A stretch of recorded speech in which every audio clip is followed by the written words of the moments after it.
Labrīt visiem!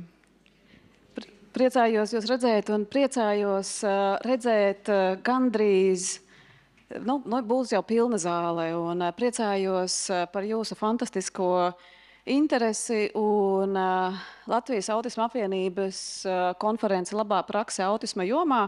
Es atklāšu ar toaletes papīriem, kā jūs redzat, un es atklāšu arī ar pāris stāstiem. Šis stāsts būs par mūsu ceļojumu pa Latvijas reģioniem, pa Latvijas skolām, un es sākšu ar vienu mūsu darbnīcu, kur kādā sestdienā mūsu vecāki ieradās kādā speciālajā skolā, kur bija sagatavoti, mēs bijām sagatavojuši vadīt darbnīcas mūsu vecākiem un mūsu bērniem, un mēs par lielām šausmām atklājām, ka nevienā no toaletēm nav toaletes papīra. Un mūsu komanda skrēja uz tuvāko lielveikalu, lai nopirktu toaletes papīru, un mēs viņus salikām visās toaletēs iekšā. Bet ziniet, kur bija tas pagrieziena punkts? Pagrieziena punkts bija, ka pie konkrētās dežurantes uz galda bija saliktas kaudzes ar toaletes papīriem. Jūs saprotat, jā? Un šis ir ārkārtīgi simboliski. Es esmu ar mieru uzdāvināta, un mēs esam ar mieru arī ziedot toaletes papīrus. Jo stāsts jau nav par toaletes papīriem, stāsts ir par... Es pēc jūs jau saprotat, par ko ir stāsts. Stāsts ir par to, vai mēs atveram durvis vaļā, vai mēs neatveram durvis vaļā. Un stāsts ir par to, vai mūs gaida vai mūs negaida, kā vecākus, kā bērnus, kuriem ir autisms. Un mēs šo gadu laikā strādājot un tiekoties ar vecākiem un cenšoties pieklauvēt, atvērt durvis dažādās vietās Latvijā, mēs sastopamies, piemēram, ar to, ka mums cilvēki pasaka, nāciet, veidojiet darbnīcas, būs pilnīgi viss. Un mēs ierodamies, un viņi pasaka, nē, piedodiet, printeris mums šodien ir zem koda. Ja jūs gribat vecākiem sakopēt materiālus, brauciet uz bibliotēku 15 km attālumā. Ja? Un mums ir stāsti, kur mēs meklējam darbnīcas, un mums pasaka, ka vienīgā vieta, kur šīs darbnīcas ir pieejamas visā lielā pilsētā, kas ir viena no Latvijas lielākajām pilsētām, ir noliktavu telpas. Un šajā brīdī mēs runājam, un mēs varam arī runāt, un mums ir jārunā par to, ka ir jāatšķir, kas ir nevarēt un kas ir vardarbība. Ja, un šī vardarbība, ko mēs piedzīvojam, ko piedzīvo mūsu vecāki, viņa ir bezgalīgi smalkās formās. Un es aicinu jūs kā pedagogus, es aicinu jūs kā vecākus, es aicinu arī jūs kā sabiedrības pārstāvjus atpazīt šo vardarbību. Ja, jo tāpēc, ka viens ir, ka mēs paņemam un vienkārši kādam iesitam vai mēs kādu pagrūžam, ja, bet tajā pašā laikā mēs piedzīvojam šo neredzamo vardarbību, kur vecāks aiziet uz skolu, un viņš ir kā asistents savam bērnam, un viņam un pedagogs paziņo visai klasei, ka, ja jūs nepratīsiet uzvesties, tad jums mamma nāks līdzi tāpatās kā šim bērnam. Ja, un šī arī ir vardarbība. Ja, un mums ir gadījumi, kad bērnu vecākiem tiek pateikts, ka, ziniet, kā jums jāmaina skola, tajā skolā būs labāk.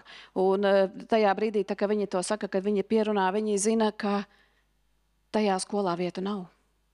Un viņi liek noticēt, un šajā brīdī vecāki nonāk tādā bezsvara stāvoklī, viņi nonāk kritienā. Mums ir vecāki, kuri 5 gadu laikā ir nomainījuši 7 skolas pa visu Latviju, un jūs varat iedomāties, ko tas nozīmē ģimenei, ko tas nozīmē darba vietām. Un līdz ar to, lai gan šī ir konference, un mēs šodien runāsim par ļoti daudz labām lietām, kas notiek, mēģināsim atcerēties, un arī jūs arī to labi zinat, ka mums ir ļoti, ļoti garš ceļš ejams līdz tam posmam, kad mēs svinēsim svētkus. Ja, un kad mums tiešām arī šie būs svētki.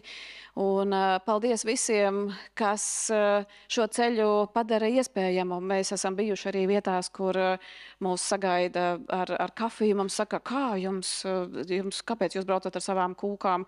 Mums tagad būs saklāts galds. Jā, un paldies tām vietām, kas mūs Rūjienā sagaidīja ar saldējuma pilnu leduskapi. Jā, un paldies, un mēs svinām katru šo mazo soli, bet mēs nevaram arī aizmirst par to cenu, ko mēs par to maksājam. Un lūk, ar šo līdz ar to ar toaletes papīra ruļļa palīdzību mēs esam atklājuši labo praksi autisma jomā 2024, un pirms mēs ķersimies tālāk jau pie dienas programmas, pavisam daži tādi tehniski sīkumi. Droši tie, kas jūs vēlaties apsēsties, droši sēžaties. Ja? Mums vēl priekšā ir daudz brīvas vietas. Un par apliecinājumiem jums vajadzēs parakstīties, jūs jau parakstījāties atnākot, jums vajadzēs parakstīties dodoties prom. Jo jūs labi zinat, atceraties pagājušo gadu, tie, kas bija pagājušā gada konferencē, 7 minūtes bija rekords, jo tāpēc, ka pēc 7 minūtēm mums viena strīpa bija tukša. Cilvēki aizgāja prom, un viņi saņem apliecinājumus, un viņiem ir laba izglītība, un pēc tam viņi saka, ka Latvijā nekas nenotiek, strādāt mēs nevaram. Ja, un tāpēc lūdzu piedodiet par šīm tehniskajām niansēm un par to, ka tā birokrātija paliek sarežģīta, bet, diemžēl, birokrātija paliek sarežģīta tieši šo cilvēku dēļ, kuri pieceļās un aiziet, un viņiem ir izglītība, bet tajā pašā laikā strādāt ar autismu prot tikai retais. Mums būs 2 kafijas pauzes, un es zinu, ka kofeīna trūkums organismā ir viens no pieaugušo uzvedības problēmu iemesliem. Es ceru, ka kafija jums pietiks un ka jums būs spēks un enerģija, un mēs jau pabrīdinājām, ja jums būs par maz, tad droši mums būs pietiekami daudz laika, lai arī tiešām kādu mamotu notvertu ārpusē. Un būs arī ieraksts, tā kā tie, kas nepaspēja noskatīties, vai sveicam visus, kas skatās arī attālināti, ierakstu mēs saglabāsim, un būs arī pieejamas pēc tam prezentācijas. Lūk tā, un tagad es aicināšu uz skatuves Elīnu Celmeņu, Labklājības ministrijas valsts sekretāra vietnieci, un Elīnu, paldies tev par to kopā noieto ceļu, un es zinu vismaz 3 vecākus un vismaz 1 sociālo darbinieku, kurš teica, ka viņš nāk klausīties tieši šo lekciju, šo tavu runu dēļ nosaukuma Nākotne pastāv. Un nosaukumu izdomāju es. Bet tu neteici nē, un tas jau ir daudz. Jā, paldies, Elīna, vārds tev. Jā, labrīt. Paldies, Līga, par iedvesmojušiem vārdiem. Labrīt visiem. Vispirms sveiciens šajā valsts svētku nedēļā. Mēs katrs esam Latvija, mēs un mūsu bērni.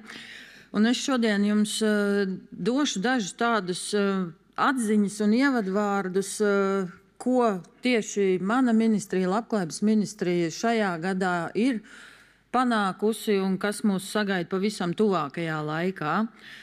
Es ticu, ka starp jums ir gan vecāki, gan pedagogi, gan kāds sociālo dienas darbinieks. Labrīt ikvienam no jums, labrīt atbalstpersonas, tuvinieki, draugi, NVO cilvēki, visdažādākās lomas, kuras jūs pārstāvat, un katrai no tām ir liela nozīme šo autismu jautājumu skarošo tēmu virzībā un attīstībā.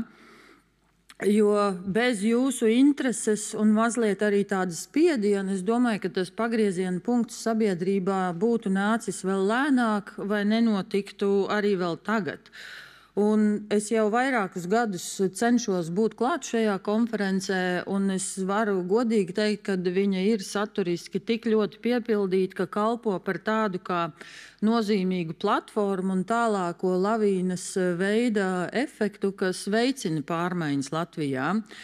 Šobrīd mūsu ministrijas galvenā prioritāte ir nodrošināt pakalpojumus, un tiem ir jābūt tādiem efektīviem sociāliem pakalpojumiem, kas ir balstīti uz cilvēka vajadzībām, tā lai uz viņu potenciālu tiem ir jābūt elastīgiem un mūsdienīgiem risinājumiem.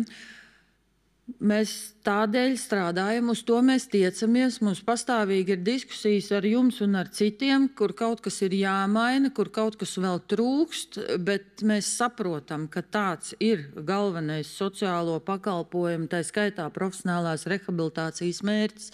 Mēs nenoliedzam tos izaicinājumus, kas mums vēl stāv priekšā, bet mēs esam arī virkni lietu šajos pēdējos 10 un vairāk gados pamanījušies izdarīt un izmainīt, un ar nolūku izmainīt. Tas nav nācis nejauši. Tas ir prasījis lielu piepūli, lielu pārliecināšanu, ne jau tikai mūsu, bet vēl citu pušu, lai tās lietas varētu tikt izdarītas. Tā, piemēram, viena no tādām, kas mums šobrīd politikā stāv uz galda, ir izmaiņas bērnu invaliditātes noteikšanas kritērijos, un jūs esat ievērojuši pēdējo iepriekšējā plānošanas periodu kampaņu par DI, kur bija šis sauklis slimība, nevis diagnoze, nav tas, kas cilvēku definē. Viņam piemīt funkcionēšanas ierobežojumi, bet viņš nav slimība vai diagnoze, tas cilvēks. Un invaliditātes sistēmā mums joprojām gan no ārstu vidus, gan dažkārt arī vecāku vidus ir tās gaidas, kad slimība nozīmēs noteiktu invaliditāti. Mēs gribētu šo pieeju mainīt, mēs esam tam sagatavojuši piedāvājumu.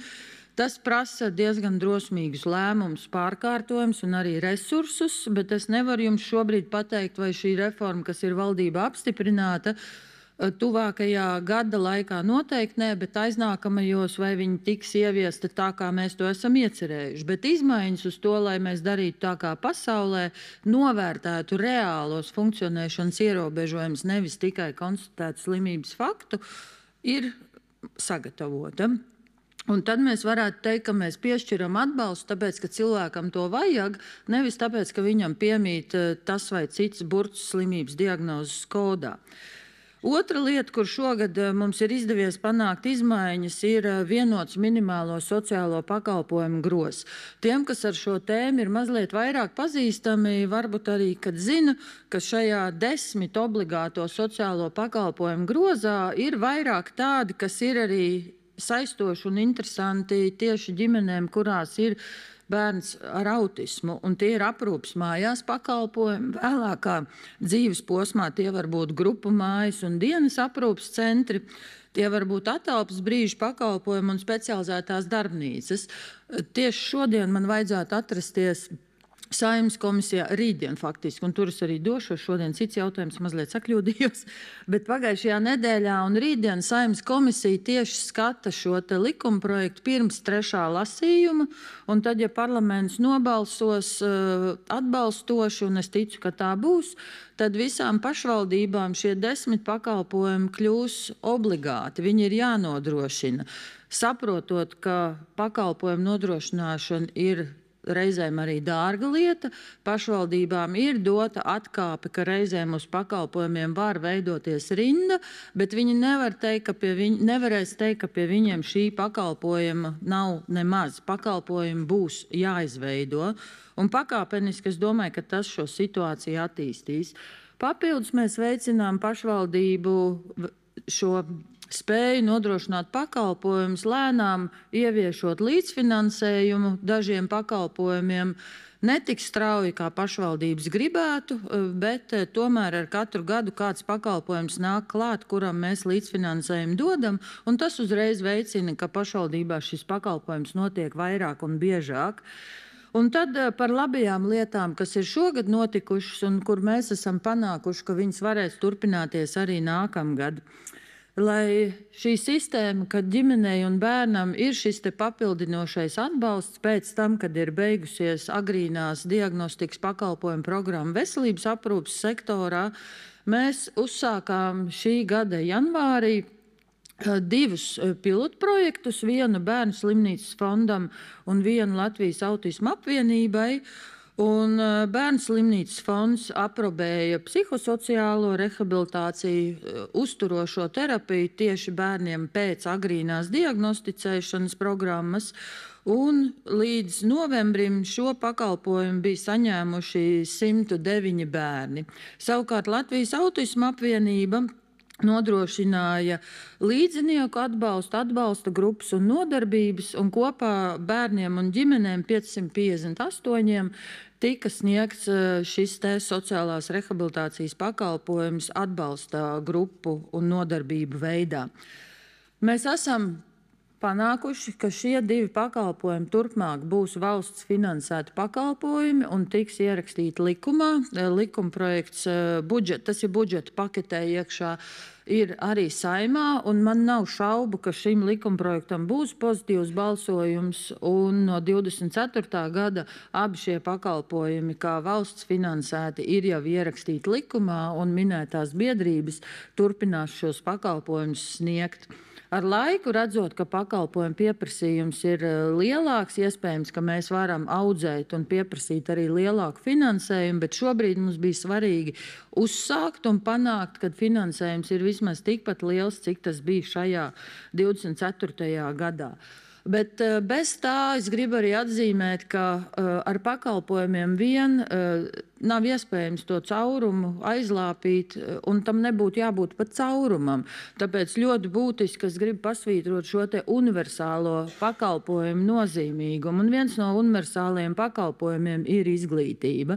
Parasti mēs runājam par iekļaujošo izglītību, par speciālo izglītību, par īpašajām vajadzībām, bet faktiski izglītība ir universālais pakalpojums, kurš ir jāsaņem katram iedzīvotājam. Mazliet cits jēdziens, kas varbūt iedod citu tādu skatījumu virzienu, bet tam būtu jābūt pieejamam tādam, lai viņš sekmētu jebkura bērna ar funkcionāliem traucējumiem, izaugsmes iespējas un iekļaušanos sabiedrībā. Pagaidām mēs vēl runājam par papildus atbalstu, par speciālu atbalstu, par īpašām klasēm, par īpašu pakalpojumu, kurien vest, bet tas mainstreams nenotiek tik raiti, kā mēs vēlētos, lai tas notiek. Un to nevar izdarīt Labklājības ministrija, iedodot pakalpojumu autisma apvienībai vai Bērnu slimnīcas fondam. Tam būtu jānotiek pašā izglītības pakalpojuma iekšienē. Un par nākotni runājot, ir arī viena no tādām iespējām, kuru mēs gribējām un esam raduši iespēju nevalstiskajam sektoram piedalīties un saņemt Eiropas fondu finansējumu, jo jūs kā pakalpojumu sniedzēji dažkārt redzat, gribat un varat sniegt citādāku satura pakalpojumu nekā es un mani daži kolēģi, jūs katru tēmu ministrijā ir pa 1-2 cilvēkiem spētu izdomāt. Jūsu ir daudz vairāk. Un jūs spējat radīt tādu pakalpojumu, kas mērķa grupai ir tieši pielāgots un piemērots. Un tāpēc 5. novembrī Sabiedrības integrācijas fonds ir izsludinājis atklātu projektu konkursu tieši, lai sekmētu sociālās inovācijas sociālo pakalpojumu jomā. Un to var darīt jebkurš, gan pašvaldība, gan sociālajie uzņēmumi, gan biedrības un nodibinājumi. Un līdz ar to jūs to varat iesniegt kopā ar sadarbības partneriem, un mēs ceram kopā saņemt, ja nekļūdos, ap 30 dažādas sociālās inovācijas, kuras pēc tam, atkarībā no rezultātiem, mēs varam arī domāt par to ieviešanu valstī kopumā. Tie var būt digitāli risinājumi, tie var būt jauni pakalpojumi, dažādi rakursi ir iespējami. Bet galvenais, ka viņam ir jābūt sabiedrībā balstītam pakalpojumam un jātīsta kāda jauna pieeja, iespēja, kāda vēl līdz šim šeit nav bijusi šajā jomā. Mēs joprojām runājam par sabiedrības izpratnes pilnveidošanu autisma jautājumos, un man tas vienmēr liekas pārsteidzoši, un mazliet it kā kauns par to, ka tu dzirdi 20 gadus, katru gadu šo frāzi. Bet tad, kad es esmu reizēm Briselē, tad arī invaliditātes jautājumos. Jautājums par izpratni nekad nezaudē savu svarīgo lomu, jo vienmēr mēs varam tiekties uz ko vairāk, mēs varam redzēt, ka pakāpeniski viņa aug un tiekties uz to aptvērumu arvien plašāku. Un mēs nevaram arī pēc tik ilgiem gadiem vēl atslābt un teikt, ka mēs esam nonākuši punktā, kur mūsu sabiedrība ir atvērta, iekļaujoša un tas neizraisa jautājums. Mēs joprojām dzirdam vārdus par to, ka ir jācīnās. Es ceru nonākt kādā brīdī tajā laika punktā, kad vārds cīņa uzrunās vairs nebūs tik bieži sastopams. Šī konference ir ārkārtīgi lieliski iespēja, un es novērtēju, ka man ir tas gods atrasties starp jums un runāt ar jums. Es katru gadu smeļos, iedvesmu un darīšu to arī šogad. Un paldies Līgai, kur viņa palika, kas nes šo tēmu, pulcē ārkārtīgi interesantus cilvēkus, kas jau ir kļuvuši par draugiem no ārvalstīm un kas palīdz mums attīstīties un domāt uz priekšu. Un tad es kā valsts iestādes pārstāvs varu justies kā viens no kopā ar jums esošais un nevis tikai tas viens vai divi, kam ir jāizdomā viss priekš visas valsts. Tas nebūs iespējams. Darīsim kopā. Paldies un lai iedvesmas pilna diena.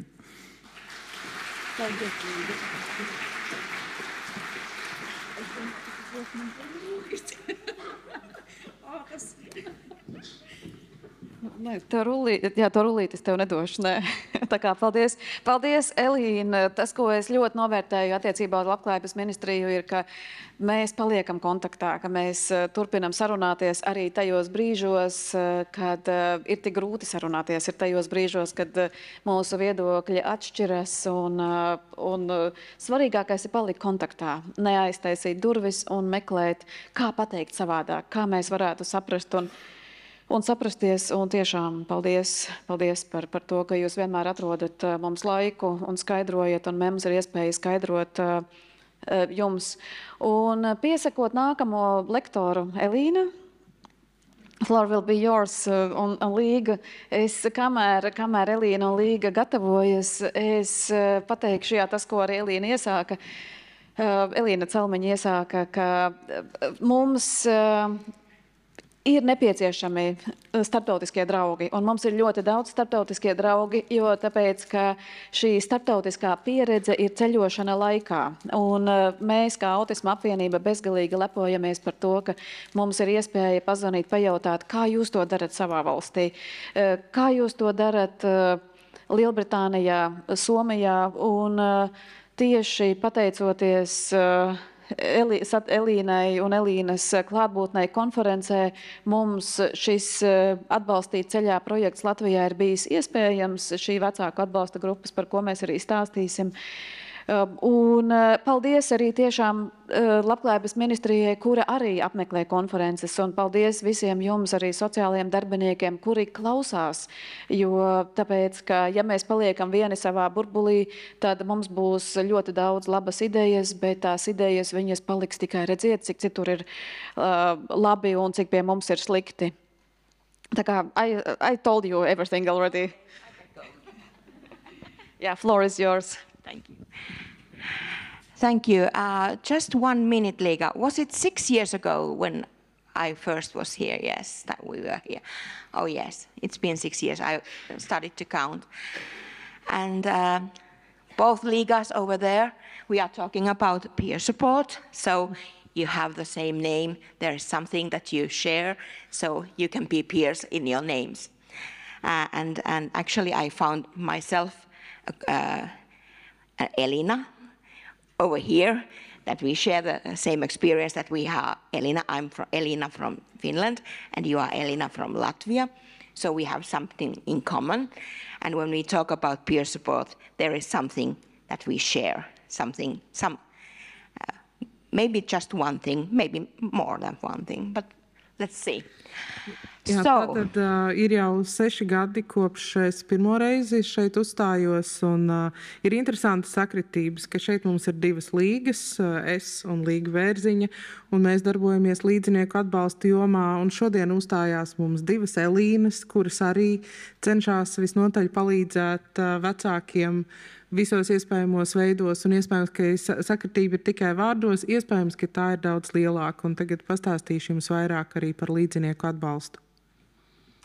So, I have named this presentation, I can read my child's behavior like an open book, and I feel that's what the world expects from me. And that's one thing that actually one of my dear colleagues said to me once. And when I have watched how she handles her life and her family, that's one thing that I totally agree with her. Jūs redzat, kādu es esmu izvēlējusies nosaukumu prezentācijai. Tas ir citāts no manas draudzenes. Un skatoties to, kā viņa, kā vecāks, kuram ir bērns ar autismu, iet cauri dzīvē, es pilnībā piekrītu, ka tā ir tā pieredze, kas viņai ir. The next slide. Okay, I don't have it, you have it. You're the slide master. Something about Autism Finland. We are a national expert and non-governmental organization, and we try to promote the inclusion and equality of people with autism spectrum disorder and their close ones in our society. Somijas autisma apvienība ir valsts līmeņa organizācija, kas gan sniedz eksperta darbu, gan darbojās kā nevalstiskā organizācija, kas veicina autisma atpazīšanu un autisku cilvēku un viņu ģimeņu iekļaušanu sabiedrībā. So we try to do many things. For example, we train peer support workers and we educate peer experts and experts by experience. Mēs darām daudzas lietas, tā skaitā mēs veidojam apmācības līdziniekiem. Līdzinieks tas ir cilvēks, kuram ir līdzīga pieredze kā kādam citam. Un mēs apmācām arī tā saucamos pieredzes ekspertus, kas ir cilvēki, kuriem pašiem ir pieredze, un tad viņi var iet par šo savu pieredzi izglītot citus. Un tie, piemēram, ir cilvēki ar autismu, kur iet un palīdz pārējiem saprast, kāda ir dzīve cilvēkam ar autismu. And most of our money, our funding comes from the Ministry of Social Affairs and Health. Un lielāko daļu finansējumu mums piešķir Somijas sociālo jautājumu veselības organizācija ministrija. The next slide. Sorry. And this is a quote from my dear friend and colleague Riikka. And I want to read you this so that you can hear it many times. What is really difficult and sometimes even unacceptable for me is the attitude of other people towards my children and me. It can be heartbreaking when you notice people staring openly and even angrily at your child when he laughs at a passing car or greets a stranger with a smile. It cuts deeply when in front of others you are told how badly you have raised your child and how everyone else knows better. This happens over and over again, everywhere we go. Sometimes I felt like asking, who raised you? But I guess I was raised too well for that. Un šis citāts, tas, ko man ir ļoti grūti dažkārt pat nepieņemami, ir citu cilvēku attieksme pret maniem bērniem un mani. Lūs cirds, kad pamani, ka cilvēki atklāti un pat dusmīgi blenž uz tavu bērnu, kad viņš smejas par garām braucošu mašīnu vai sagaida svešinieku ar smaidu. Dziļi iedur, kad citu priekšā saņem komentārus, ka esi slikti audzinājusi savu bērnu, un visi citi to prot labāk. Tas notiek atkal un atkal, visur, kur ejam. Reizēm man niez mēli pavaicāt, un kas jūs audzināja? Bet laikam jau esmu pārāk labi audzināta, lai tiešām tā pavaicātu. The next slide. So more than 1 in 100. Yesterday I checked how many people there are living in Latvia. It's about 1.8 million or something like that. Well, in Finland we have 5.5 million people living in Finland. And more than 1 in 100, I usually, in Finland when I sometimes speak about autism, I said that I'm from a little southeastern town called Kotka. We have 50,000 plus inhabitants. And then there is an even smaller town called Hamina, a little closer to the Russian border. And together, Kotka and Hamina, they are the amount of people who have autism in Finland? When you count these together. Jā, tātad es vakar paskatījos, cik Latvijā ir iedzīvotāji. Tātad aptuveni 1,8 miljoni. Somijā ir 5,5 miljoni. Un es nāku no nelielas pilsētiņas Kotkas, un blakus ir vēl mazāka pilsētiņa Hamina, un Kotkā ir aptuveni 50 000. Un tad es reizēm saku, ka saprotiet, ja mēs skatāmies visu Somiju, tad tās mūsu abas pilsētiņas ir tik cilvēki, cik Somijā ir cilvēki ar autismu. So you have a little more than 1.8 million. So it's about 18,000. I think that you have a town in Latvia that has 18,000 people living in. Un tad padomājam, kurā Latvijas pilsētiņā mums ir 18,000 iedzīvotāji. Kāds no jums noteikti no tādas ir, un tad, jā, tik daudz visticamāk mums ir autiski cilvēki Latvijā. So you can think that all these inhabitants in that town could be the one with autism. Iedomājieties, kā tas būtu, ka tāds ir tas cilvēku skaits. But if you think of those people living in this little town or town with 18,000 people, they have connections everywhere in Latvia, perhaps even abroad. Un nav jau tikai šī 18,000 cilvēku. Katram no šiem cilvēkiem ir daudz saistību ar citiem cilvēkiem, gan Latvijā, gan iespējams arī citās valstīs. And if you think about those connections, how many people are in these connections, you can think how many people the autism actually affects. Un, ja mēs iedomājamies visus šos citus saistītos cilvēkus, paziņas, ģimeni un tā tālāk, tad cik patiesībā ir cilvēki, uz kuriem autisms attiecas? And there are some lines about autism that I've written over there, but I think that most of you know all those things that I've written over there. Un es šeit uzrakstīju dažas tēzes, un es domāju, ka jums visiem ir skaidrs, ka tā tas ir. So let's not do this again.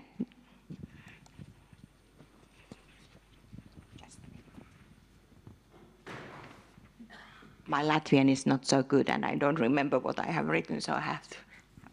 Jā, latviešu valodu vēl es neesmu iemācījusies un no galvas nezinu, tāpēc paskatīšos pierakstos. So, the next slide about parents. Parents are specialized in blaming themselves. I'm a parent. Is there anybody else parent in this room? Vecāki specializējas sevis vainošanā. Es pat esmu vecāks. Kas vēl zālē ir? Kur ir vecāki? Yes. So, we all know we are good in blaming ourselves. And when you think about autism, what do these parents who have children with autism usually blame themselves?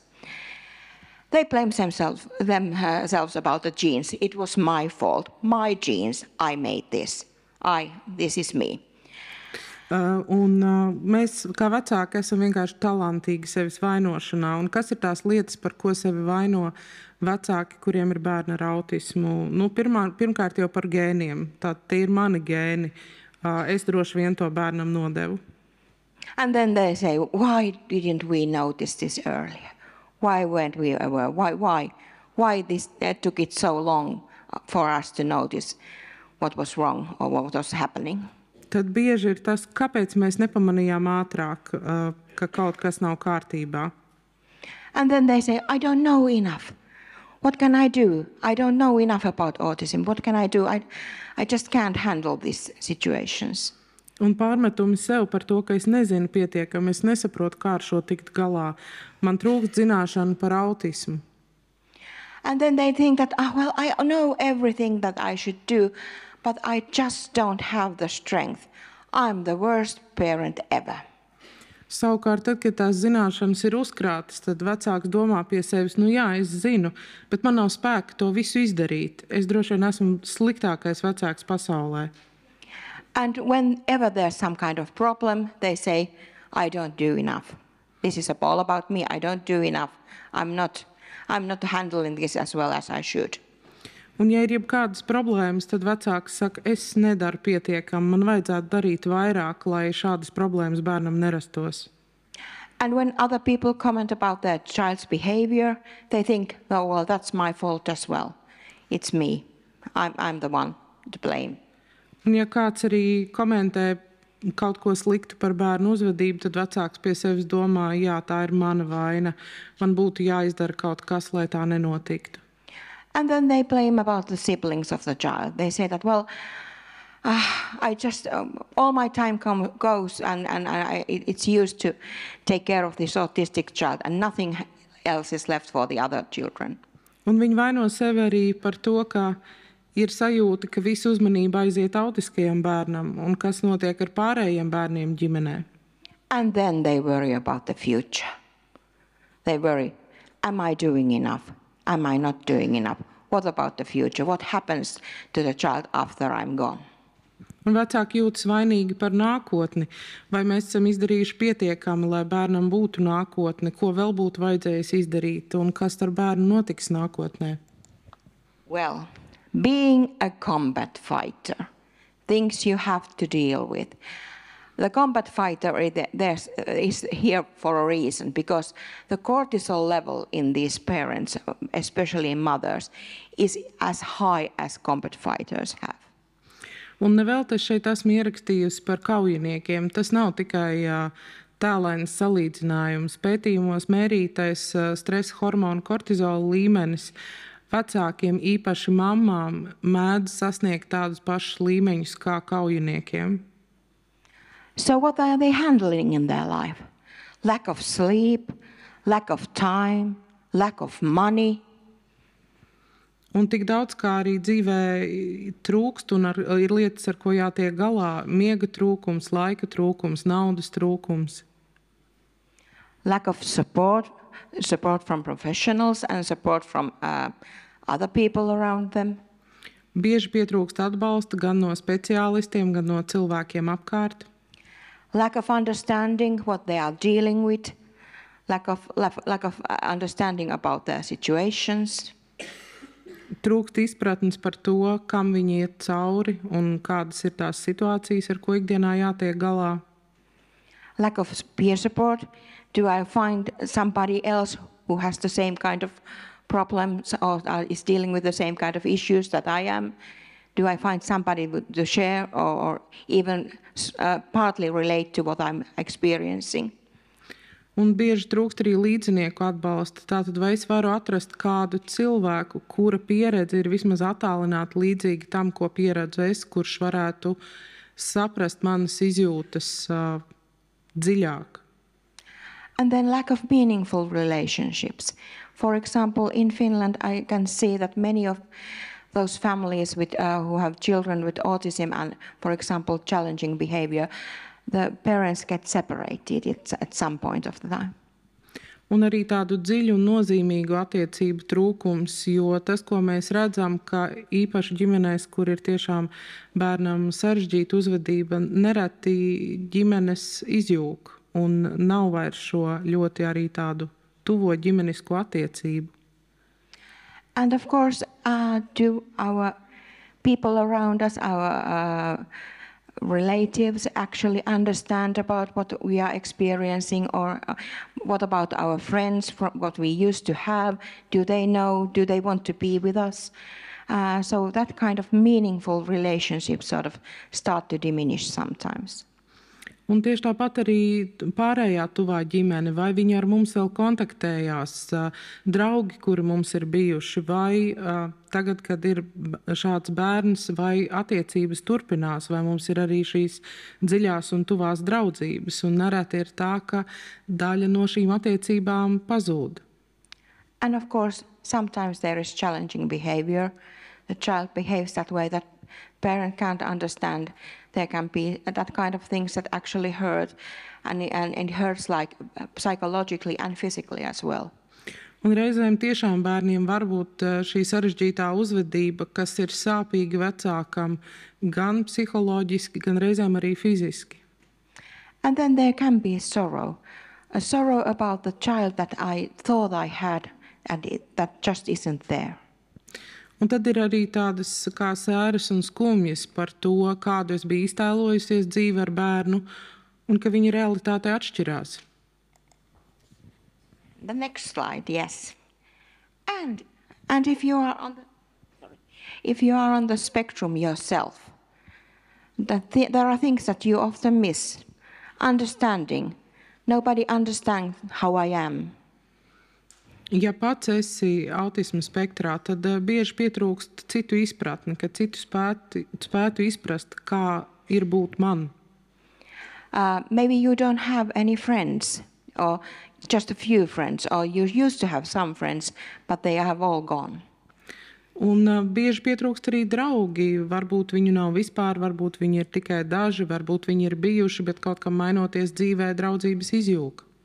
Maybe I'm missing the possibility to work or to study. Iespējams, ka pietrūkst iespējas mācīties un studēt. Or the community, the people that you want to be with. Pietrūkst kopiena, cilvēki, ar kuriem gribētos bieži būt kopā.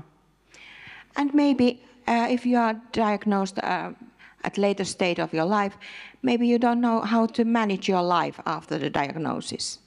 Un ja diagnozi, it sevišķi, ja diagnozi tiek saņemta jau lielākā vecumā, tad var pietrūkst arī zināšanu un sapratnes, ko darīt tālāk. Because you almost all occasions that don't have enough money to work with, to sort of, you don't have any that kind of earnings that you can actually work well and earn something, that you are also missing money in your life. Un saistīti bieži vien ir sarežģījumi ar nodarbinātību, līdz ar to pietrūkst arī naudas. So you're missing support. Maybe you have your parents to support you, or your siblings, or some nice person around you, but actually you are missing that kind of support that you actually would benefit from. Pietrūkst atbalsta. Reizēm atbalsts ir ģimenē vai no brāļiem un māsām, bet tā nav vienmēr. Un bieži vien pietrūkst atbalsta ārpus šiem dažiem tuvākajiem cilvēkiem. Tāda atbalsta, ko cilvēks vēlētos sev. And that often leads you that you are missing self-esteem. Un saistīti arī bieži vien pietrūkst pārliecības par sevi. What if I am a parent and on the spectrum myself? Ja nu es esmu vecāks un man pašam ir autisms. What I'm seeing outside is that I'm difficult, incapable, hard to communicate with, or too autistic to raise a child. Šajā situācijās bieži vien no malas cilvēki tevi uzskata par sarežģītu, nespējīgu, tādu, ar kuru ir grūti komunicēt, un reizēm arī ir viedoklis, ka tu esi pārāk autisks, lai tev vispār būtu audzināšanā bērns. The next slide. Okay. And there's this slide about the double empathy problem. You see, there is this autistic person and non-autistic person. And this is something that most autistic parents often encounter when they are talking to, for example, professionals. They are in this kind of a limbo, or whatever you can call it.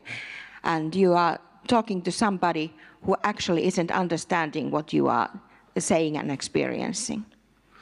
Un, ja jūs esat autisks pieaugušais, kurš runā ar speciālistiem par savu bērnu, tad nereti tā ir tā situācija, ka ir sajūta, ka mēs abi runājam dažādās valodās un viens otru līdz galam nesaprotam.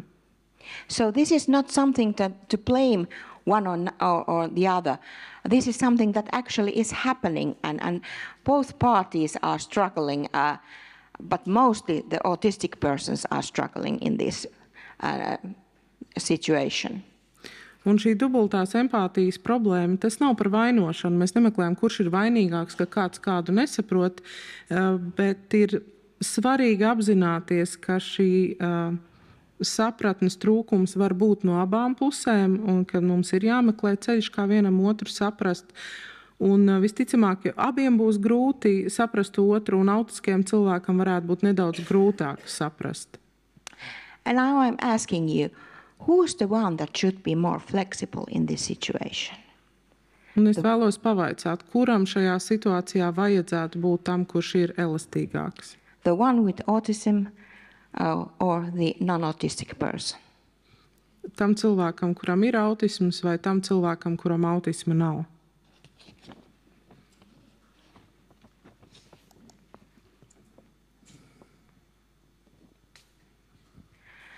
So, to the peer support, actually. Peer can help you when you are dealing with that kind of situation. For example, that you have a child or who has autism spectrum, or then yourself are just received the diagnosis. Un tad kā var palīdzēt līdzinieki? Gan tad, ja esat vecāks, kuram ir bērns ar autismu, vai varbūt jūs pats esat nesen saņēmis diagnozi. Or it can be something else, just a person who's actually experiencing the same things that you are at the moment. Un tas var būt arī jebkurš cits cilvēks. Svarīgākais ir tas, ka tas būs kāds, kurš pieredz līdzīgu pieredzi, kāda ir jums.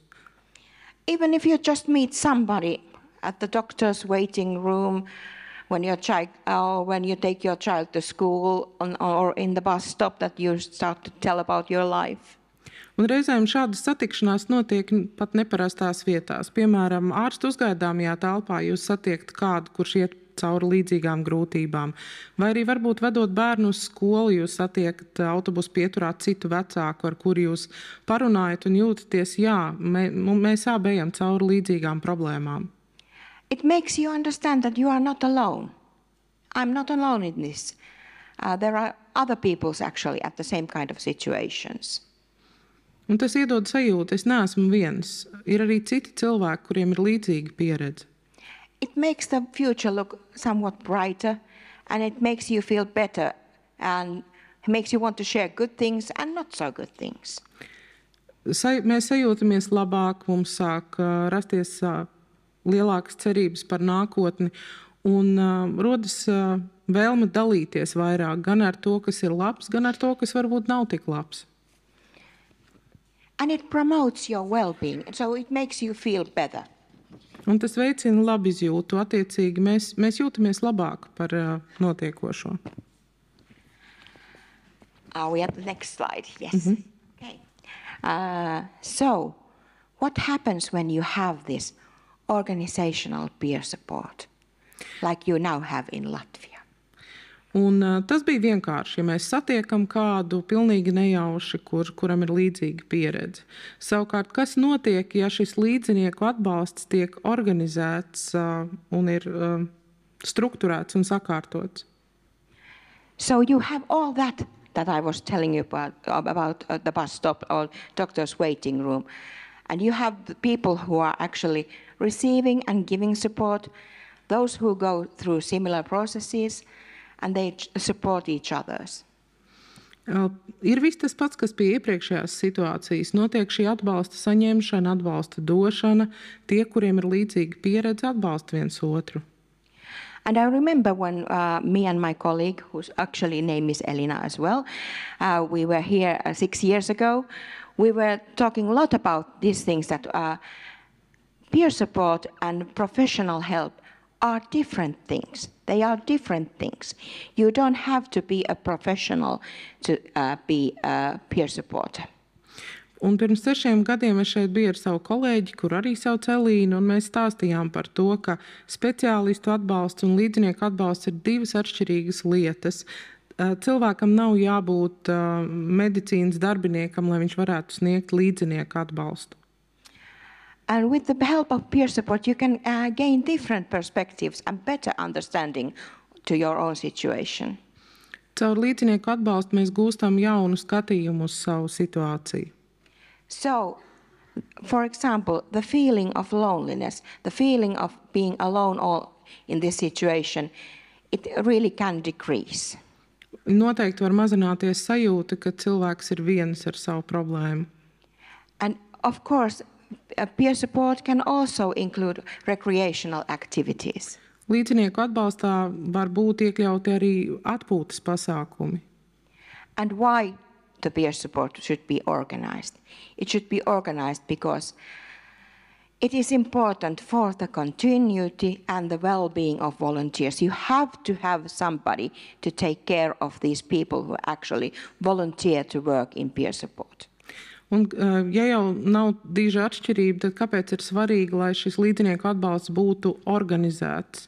Tāpēc, ka tikai tādā veidā mēs varam nodrošināt atbalsta nepārtrauktību, un mums ir organizēts atbalsts šiem pašiem cilvēkiem, kuri sniedz atbalstu citiem vecākiem, jo tikai atbalstot viņus mēs varam nodrošināt, lai viņi neizdegtu un būtu spējīgi arī turpmāk to darīt, jo citādāk cilvēkiem ir liels risks izdegt un šim atbalstam izbeigties.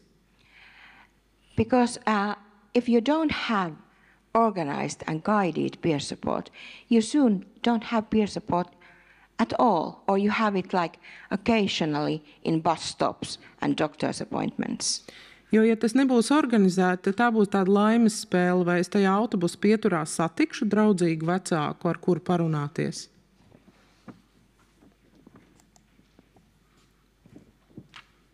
So, what are we seeing in peer support? The feeling of not being alone. It is really important. There are more of us than just me and my family.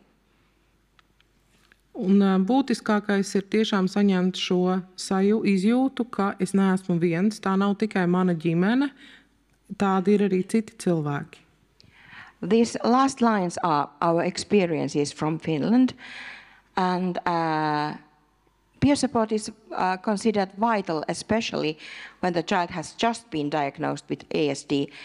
At this time, the family members are a bit lost and don't know who to turn to.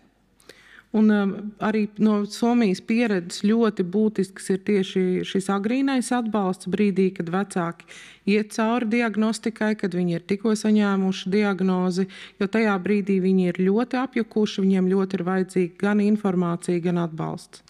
In Finland, we have this called a Good Start peer supporters who are trained by us in Autism Finland, and they are the ones actually that parents and autistic persons themselves can turn to when they have just reached and had their diagnosis. Somijā tie mums ir īpaši apmācīti brīvprātīgie, kuri ir gatavi runāt ar vecākiem, kad viņi ir šajā sākuma posmā. It's a short-term peer support where people just can sort of see and express their feelings and get some kind of a practical support from another person who's been in that same kind of situation. Tas ir īstermiņa atbalsts, bet šie vecāki saņem gan informāciju, gan atbalstu sarunu veidā, lai palīdzētu tikt cauri tieši tam sākuma neziņai un satraukumam. And we have this hope that maybe later on, when they have had this first Good Start peer support, they will go and attend these peer support groups. Un doma ir tāda, ka sākumā vecāka saņem šo individuālo sarunu ar mērķi, ka tālāk viņi varētu pārvirzīties jau uz atbalsta grupām, kur šis līdzinieku atbalsts notiek grupās. So it's really important to know that you are not alone in this situation, that there are other persons, people and families who actually are dealing with the same things. Un tiešām galvenais ir atcerēties, ka neesam vieni un ir citi cilvēki. So what do these peer support groups actually mean? Ko dod šīs atbalsta grupas? There are topics to talk about. It could be autism, for example, if we are talking about autism spectrums, the peer support groups. It can be anything else that you have in your life.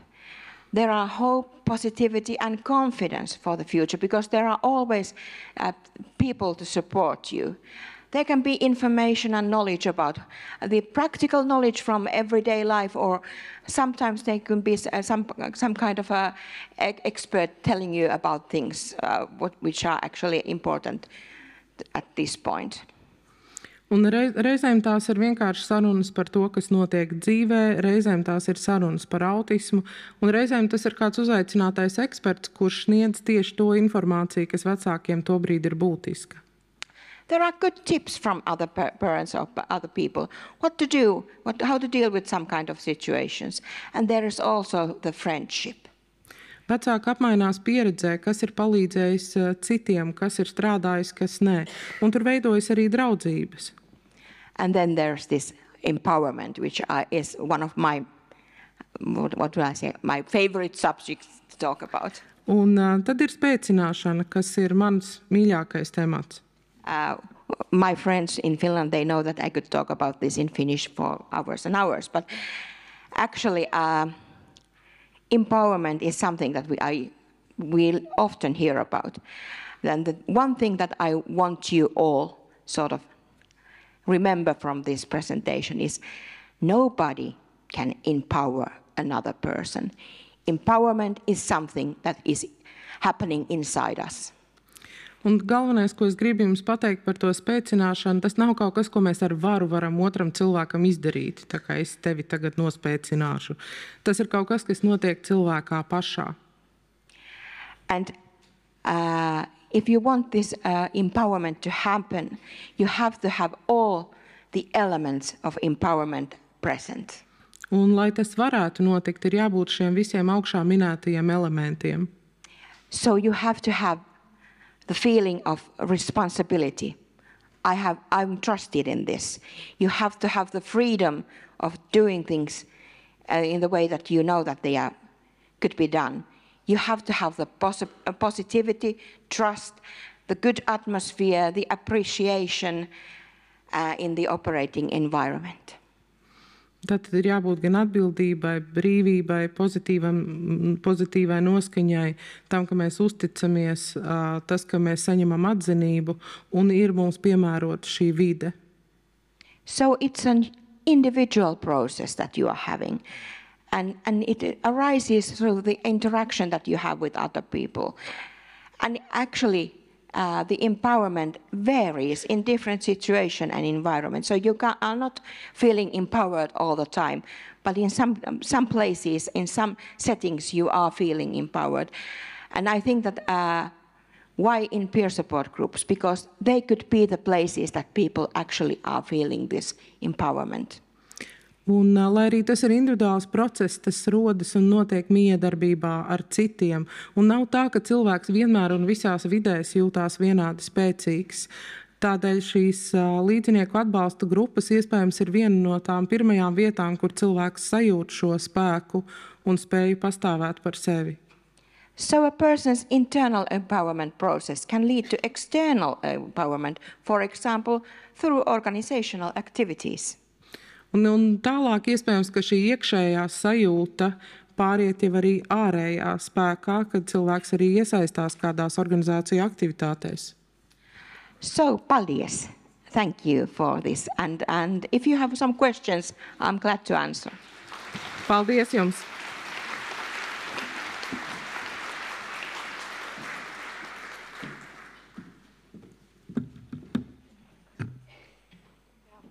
Thank you. It's so inspirational, and thank you for being with us, and thank you for supporting us.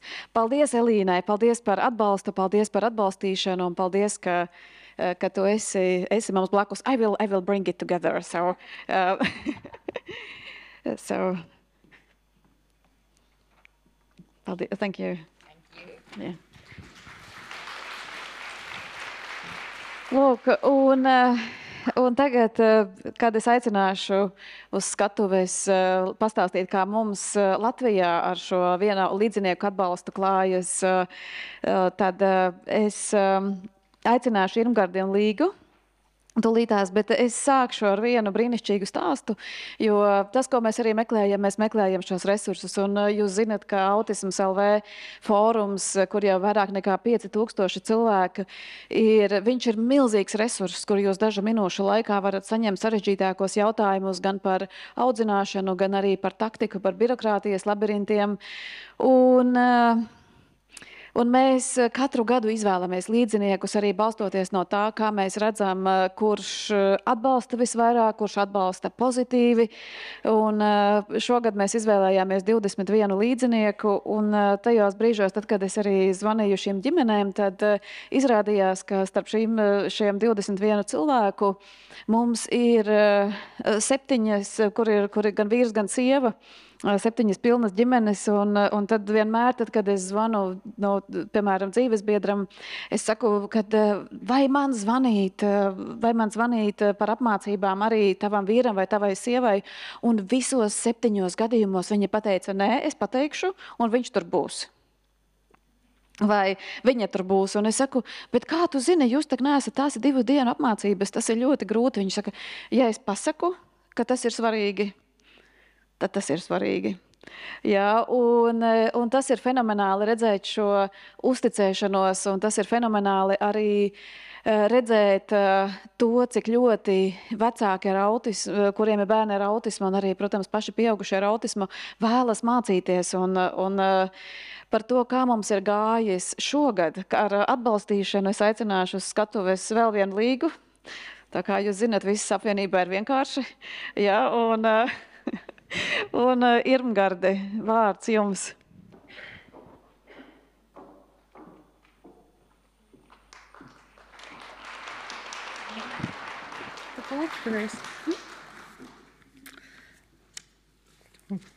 Jā, paldies, Līga.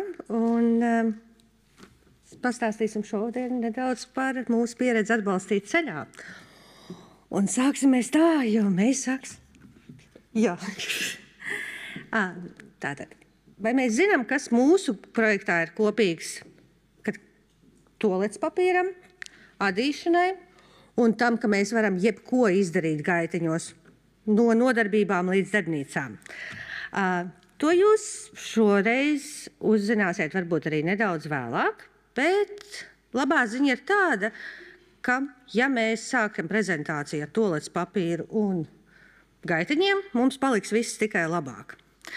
Šobrīd mēs jums pastāstīsim vairāk par psihosociālās rehabilitācijas pakalpojumu atbalstīt ceļā. Un, godīgi sakot, mēs vārdu savienojumu ar komandu esam tik daudz reizes izteikuši, ka ar savu spēju pateikt psihosociālās rehabilitācijas pakalpojums atbalstīt ceļā. Mēs ļoti, ļoti lepojamies. Un, jā. Šis bija jau 2. gads, kad mums bija šī iespēja tiešām realizēt šo pakalpojumu. Un mūsu vecāki viņi jau ļoti gaidīja un vēlējās. Un šobrīd jau ir ar lielu interesi jautāt, kad tad būs nākošais un vai turpināsies. Un Mēki grupa tieši tāpat kā iepriekš bija bērni ar autismu no 2 līdz 18 gadu vecumam.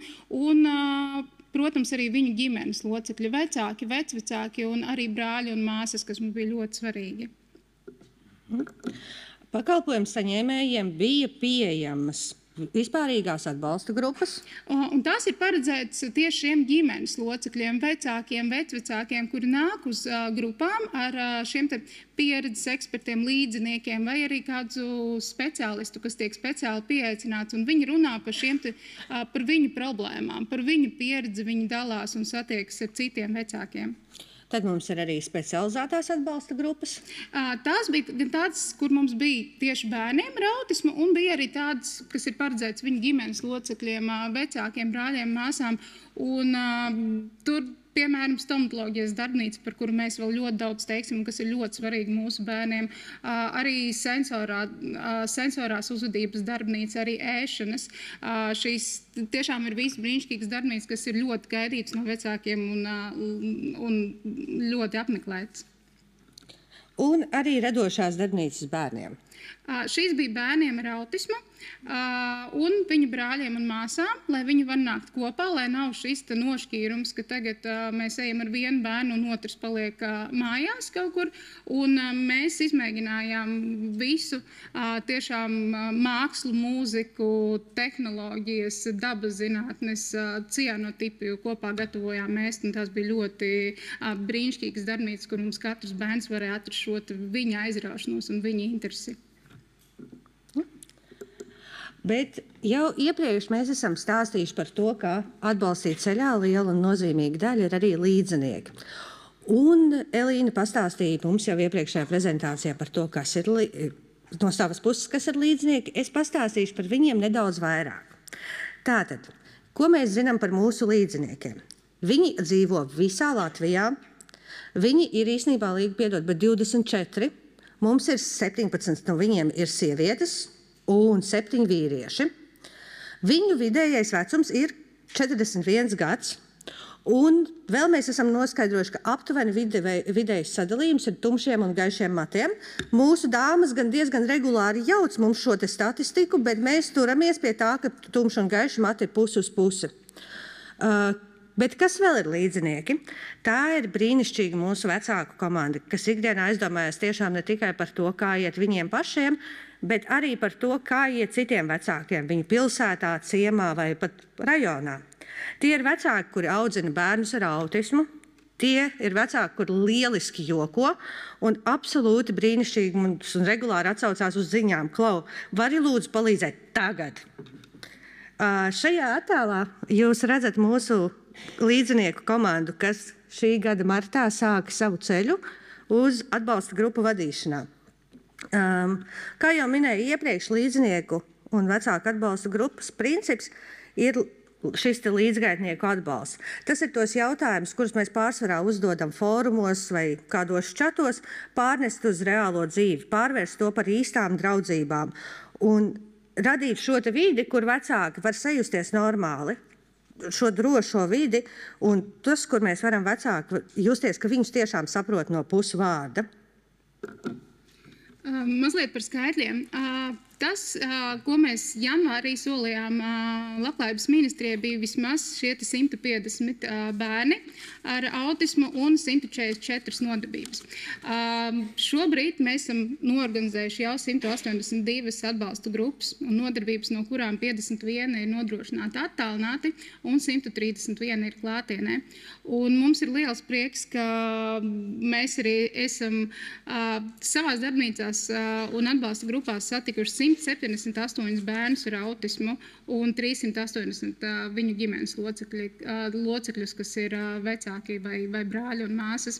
Un blakus ir arī karte, kur visur mēs braucām ar mūsu darbnīcām un atbalsta grupām, lai sniegt šo iespēju vecākiem arī reģionos saņemt šo pakalpojumu. Un mūsu prioritāte noteikti ir reģioni arī nākotnē, un mēs cenšamies laust šo tradīciju, ka viss notiek Rīgā, un nākošajā gadā mēs daudz mazāk būsim Rīgā un daudz vairāk reģionos, tāpēc Rīgas vecāki droši brauciet ar bērniem, apceļojiet Latviju, jūs varat piedalīties arī šajās radošajās darbnīcās, arī jebkurā Latvijas pilsētā, un katrs šis pasākums ir milzīgs notikums, kas iedvesmo šos vecākus, tur pedagogus, ko mēs satiekam. Viņš maina ekosistēmu, kurā tas notiek. Līdz ar to mēs tiešām vēlamies, lai tai kartē ir aizvien jauni punkti un vairāk.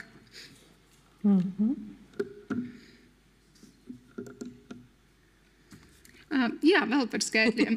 Tas ir vidējais dalībnieku skaits grupā, kur jūs varat redzēt, ka 75% no piesaistītajām ģimenēm mums bija jaunas, tādas, kas ir pirmoreiz pieteikušās šim pakalpojumam, kuras nebija iepriekšējā gadā.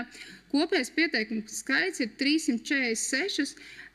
Pēdējo pieteikumu mēs saņēmām pirms nedēļas, un man ir liels prieks, mēs tiešām noslēdzām līgumu, un šai ģimenei vēl novembrī ir iespēja apmeklēt šīs darbnīcas.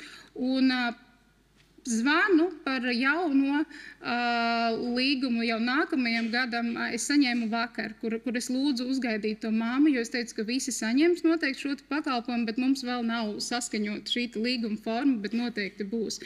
Un es domāju, ka dalībnieku skaitu grupā es nelasīšu, jūs ļoti labi redzat, un man ir milzīgs prieks par to, ka tiešām uz šīm radošajām darbnīcām mums nāk vidēji 9 bērni ar autismu un 11 brāļu māsas. Tas ir vidējais, kas mums ir ar visiem reģioniem, kur mums ir ļoti grūti atrast īstenībā šos bērnus un uzrunāt, bet man ir prieks, ka viņi tiešām sadarbojas kopā. Un reizēm varbūt mājās viņiem ir grūtāk atrast šo kontaktu, bet darbnīcās mēs redzam, kā viņi brīnišķīgi savā starpā darbojas, spēlēs, apgūst jaunas lietas. Jā, paldies Līgai, kura superspēja ir skaitļi. Līga bišķiņ samulsīs, bet es tikmēr turpināšu. Un šobrīd mēs gribētu padalīties nedaudz vairāk ar attēliem, jo mūsu attēli bieži vien runā skaļāk nekā tie ir skaitļi vai cipari. Un šeit jūs varat redzēt to, kā notika psihosociālās rehabilitācijas pakalpojumu īstā dzīve. Un tas notika pie mums šeit kopā ar mūsu jauniešiem, bērniem un speciālistiem. Tātad šeit jūs varat redzēt, kā tas notika tiešām arī dzīvē, kā top dažādas LEGO figūras, kuras nekad agrāk vēl nebija varbūt pat redzētas. Šeit veidojās arī darbnīcas Survival Kit, kuras ietvaros tiek būvēta nākotnes pilsēta. Un nedrīkst arī aizmirst mūsu muzikālās darbnīcas, kurās bērni, kuri izvairās no mūzikas stundās vai mūzikas stundās ir nesekmīgi, spēlē kaut kā kopā, kaut kā izdodas. Daudz tas, ko mēs redzam, ir tas, ka bērniem ar autismu piedāvā adīt, taisīt krēppapīra puķes, vērt krēles. Mūsu darbnīcas ir vēstas uz to, lai bērni un jaunieši ar autismu sadarbojās. Atrod draugus skolās, starpbrīžos, spēļu laukumos, pie mums mūsu darbnīcās. Mēs viņus apbruņojam ar šīm te formulām un prieku un draudzību. Un šīs darbnīcas nav tikai tāds, kas bija iepriekš pārbaudīts. Mēs vēlamies tiešām šiem bērniem sniegt iespēju apgūt, piemēram, dabas zinības mācīties, kuras daudzi uzskata, ka bērniem ar autismu varbūt neinteresē nemaz un nepadodas. Bet mums nebija neviena bērna, kas sajūsmā nesauktu vecākus vai arī mani klāt parādīt, ka kur es redzu chloroplastus, es beidzot saprotu, kas tur ir. Vai tad, kad viņiem stāsta par elpošanu, viņi ir sajūsmā redzot, kā tad strādā plaušas, kur ir diafragma. Tā kā viņi var, un mēs tiešām nebaidījāmies piedāvāt dažādas darbnīcas. Jā, un šeit ir arī mūsu stomatoloģijas darbnīcas. Tām ir īpaša vieta manā sirdī, jo man ļoti patīk vērot vecākus, kuri ierodās uz mūsu stomatoloģijas darbnīcām. Sākumā viņi atnāk ļoti tādi saspringuši, gatavi reaģēt jebkurā brīdī, un es godīgi varu pateikt, tieši pirms gada arī es tieši tāpat ienācu stomatoloģijas darbnīcā. Un tad es lēnām ieraugu, kā viss paliek labi. Un labā ziņa ir tāda, ka tiešām pēc mūsu stomatoloģijas darbnīcām ir labi. Un tas ir, jo stomatoloģijas darbnīca formās ir īpaši ar to, ka tu drīksti mēģināt vēl. Mēs ļaujam bērniem iegūt šo te savādāko medicīnas procedūru pieredzi. Šī ir vieta, kur jūs nevarēt saņemties aiziet pusotru stundu pie zobārsta, kur viņš jūs pusotru stundu gaidīs. Tā ir vieta, kurā var vismaz minūtes 5 līdz 10, protams, kamēr apnīk, īstenībā tas laiks nav ierobežots, vizināt rotaļlietu stomatologu krēslā, pamēģināt, kā pats stomatologs jūtās, kad viņam mutē skatās. Izskatās diezgan priecīgs.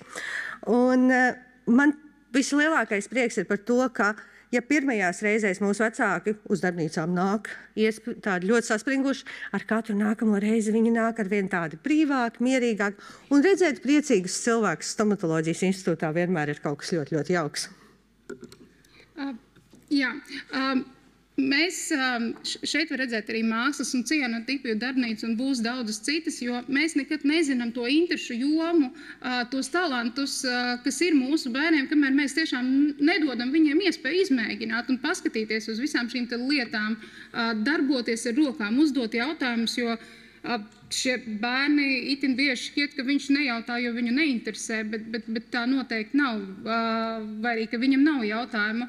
Un bieži vien sabiedrība tiešām pieņem, ka viņam der tikai adīšana vai tās krēppapīra puķes, ko Irmgarda pieminēja, bet mēs ļoti vēlējāmies, lai mūsu bērni atklāja šīs jaunās pasaules, lai viņi atrod šo kaut kādu vienu lietu, kas viņus tiešām aizrāja un interesē. Un mēs kopā ļoti daudz gatavojām ēst un dekorējām. Mēs kopā veidojām šo brīnišķīgo plaušu modeli, daudz mācījāmies un es ļoti ceru, ka mūsu bērni īstenībā katrs atrada šo te viņu lielo aizraušanos un viņi ar prieku nāk aiz vienu šīm darbnīcām un gaida jaunas. Jā, šogad Latvijas Autisma apvienība arī izlēma nedaudz paeksperimentēt, un mūsu Atbalstīt ceļā programmas ietvaros izdomājām pamēģināt šo jaunu formātu, tas ir kopā doties ekskursijās. Mūsu vecāki bieži vien mēdz teikt, ka viņi īsti baidās un kā bērns uzvedīsies, bet ejot visiem kopā, tas rada šo te drošības sajūtu, ka mēs esam jau pabrīdinājuši. Un arī mums ir lieliska pieredze gan Nacionālā bibliotēkā. Mēs sākām ar lidostu, kuriem arī liels paldies par ekskursiju. Mēs visi nākam un mēs visi, jā, varbūt būs kādi izaicinājumi, bet mēs neesam tās baltās vārnas tādā situācijā, kur īpaši izlec kaut kādā veidā. Un par to ar Lidostu Rīgu mēs sākām, un turpinājām arī ar citām brīnišķīgām iestādēm, par ko mēs pastāstīsim nedaudz vēlāk. Bet tas man ļoti priecēja, ka tas mums ir devis iespēju izveidot jaunas un ļoti, ļoti jaukas sadarbības mūsu biedrībai ar vecākiem. Un arī vēl viena lieliska lieta, kas mums šogad ir noticis, mums ir izdevies izveidot sadarbību ar pašvaldībām, un mēs tiešām redzam, cik lielu nozīmi pašvaldībās un sociālai darbinieki ir tas, kas palīdz mums iedzīvināt, atbalstīt ceļā arī citās Latvijas pilsētās. Mums ir jāpasaka laikam paldies par to, cik mūsu sirsnīgi uzņēma Krāslava, Rūjiena, Daugavpils, Saldus, Tukums, un mēs ļoti aicinām mūsu pašvaldības un sociālās darbiniekus. Aiciniet mūsu ciemos, mēs ļoti labprāt braucam. Jā, šīs pakalpojums ir noteikti palīdzējis ļoti daudzām ģimenēm, gan iekļauties sabiedrībā, gan arī sniedzis šo viņiem nepieciešamo būtisko atbalstu. Un nākotnē mēs ļoti vēlamies lielāku darbnīcu skaitu attālākos reģionos, un mēs aicinam visus speciālistus, kas ir šajos reģionos. Lūdzu, rakstiet mums, zvaniet par savām idejām radošajās darbnīcās, jo mēs ļoti vēlamies tiešām iedzīvināt to, ka vecāki arī reģionos dibina biedrības, ierauga, ka viņu bērni jūtas labi šajās darbnīcās. Un mums ir brīnišķīgs piemērs, tiešām Tukums jau pieminētais, kur mums ir, mēs redzam šo te vēlmu vecākiem darboties, viņi dibina darbnīcu, viņi aicina pie sevis un katru reizi pulcēs vien lielāku un lielāku skaitu. Un mēs esam atklājuši, ka šī veiksmes atslēga, ko jau Irmgarda pieminēja, noteikti ir šī sadarbība ar sociālajiem darbiniekiem, lai mēs varētu šīs ģimenes uzrunāt un atrast, jo tas ir ļoti grūti braucot uz attālāku reģionu, sūtot ēpastus, es sūtu uz visām skolām, kas tur ir tūmā, uz visiem sociālajiem dienestiem. Bet, ja tur pretī nav sociālais darbinieks, kas uzrunā šīs ģimenes un aicina, tad mums ir ļoti grūti atrast kaut vai to minimālo dalībnieku skaitu, kaut vai 5 bērnus, kas tur ir. Jā, un kad Līga pieminēja, ka mums var zvanīt tiešām atbalstīt ceļā Latvijas autisma apvienības lapā, sadaļā atbalstīt ceļā ir visi mūsu numuri. Klātienes un attālinātie dalībnieki arī ir saņēmuši ēpastu mūsu numuriem. Droši zvaniet, tiešām. Mēs ļoti jums priecāsimies. Un mums... Jā, tā. Jā, un mums ir, es vēlētos vēlreiz uzsvērt tas, ka tas, ko mēs ļoti gribētu nākamgad arī turpināt, ir šīs te ekskursijas. Mūsu ģimenēm ir ļoti svarīgi iziet no savas ierastās vides, un nevienmēr tas ir pieejams visiem. Izstāvēt varbūt rindu muzeja naktī, tas nebūs tas, kas būs visiem iespējams.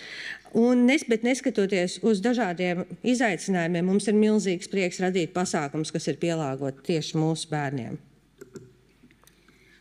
Mēs kā apvienība un arī vecāki esam bezgala pateicīgi par to, ka Latvijā vispār kaut kas tāds ir iespējams un notiek. Un mēs esam pirmā biedrība, kas sākus tik plašu mēroga projektu, un varbūt es jums nelasīšu šo te tikai dažus komentārus no ļoti daudziem, ko mēs saņemam no vecākiem atsauksmes par mūsu darbnīcām, bet jūs noteikti varat paspēt izlasīt par to, kā mums iet un cik labi mūsu bērni jūtas un arī mūsu ģimenes.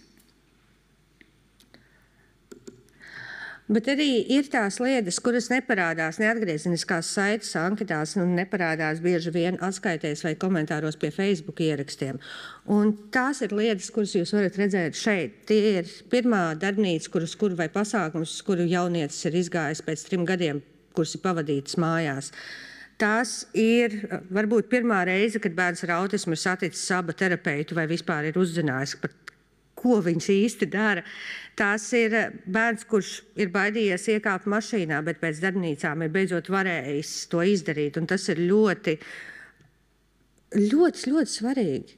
Un visus šos stāstus vieno tas, ka vecāki vairs nav vieni, bērni vairs nav izolēti. Un tas ir arī viens no mūsu mērķiem. Mūsu mērķis ir palīdzēt atrast bērniem jaunus draugus, palīdzēt vecākiem atgriezties darba tirgū.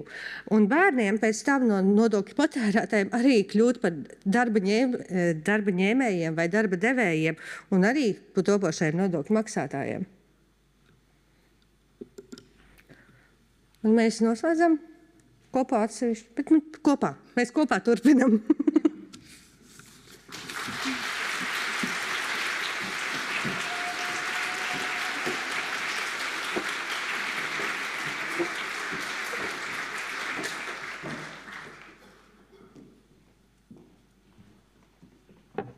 Vai ne?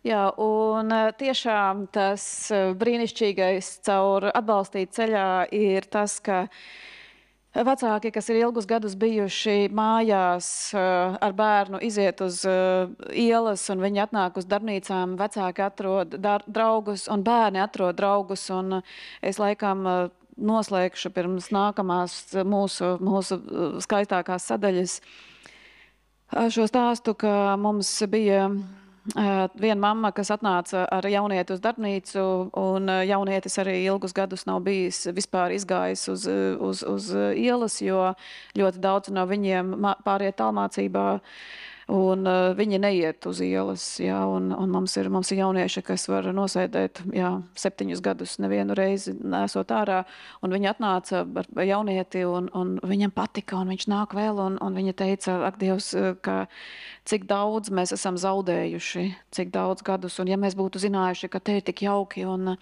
tad mēs nāktu jau ātrāk, un tas ir tas, ko es arī iedrošinu, mīļie vecāki. Jūs pat nevarat iedomāties, cik bērni labi uzvedas pie mums.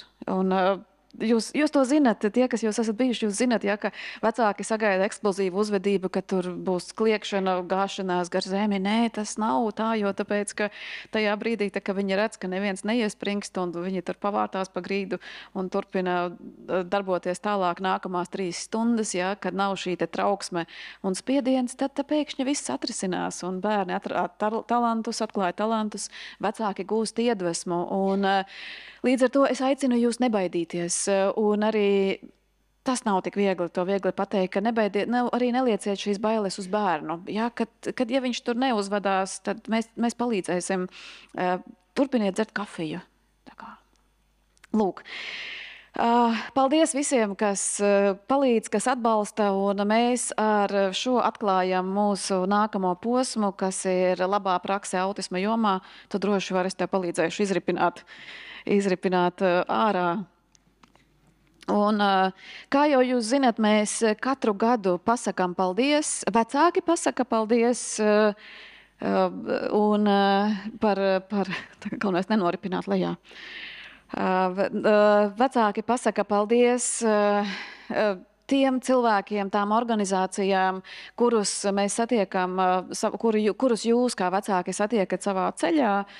Un šogad mēs saņēmām 89 pieteikumus. Un kas ir fantastiski, tas ir ļoti daudz, un ko mēs arī izdarīsim, mēs varam pateikt no skatuves paldies vien dažiem, bet mēs atradīsim veidu, kā šo gada laikā līdz nākamajai labai praksei autisma jomā sasniegt un uzrunāt katru no jums, kurš arī tika nominēts. Un līdz ar to sāksim no vienas puses. Un kā pirmo, ko mēs gribam pateikt paldies, ir Sandrai Dartkevicai. Jā.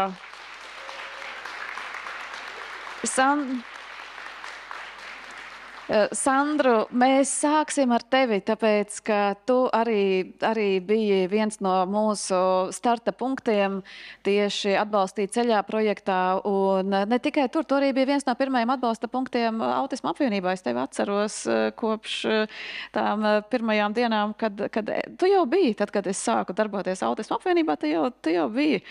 Tā kā paldies tev par visu, un es ceru, ka šis ceļš joprojām ir tikai sākums.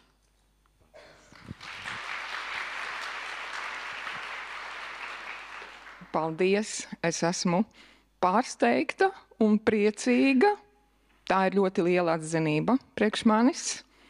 Patiešām Es ilgu laiku, nesaukšu gadus, esmu sekojusi autisma apvienībai, cik vien varēju, piedalījos dažādās aktivitātēs, cik iespēju un jaudāju. Un kurš gan ir teicis, ka sociālais darbinieks var nebūt bagāts? Es esmu kļuvusi bagāta no sadarbības ar Latvijas autisma apvienību. Es esmu ieguvusi unikālas zināšanas. Es esmu ieguvusi izpratni par vecāku un bērnu spēku un mīlestību. Es esmu ieguvusi pieredzi savstarpējā cieņpilnā atbalstā. Un es esmu ieguvusi iespēju mācīties no Līgas Bērziņas drosmi un neatlaidību un īpašu motivāciju. Un to visu bagātību es pabišķīti ielieku savā sociālā darbinieka praksē. Tā es darīšu arī tālāk. Liels jums paldies!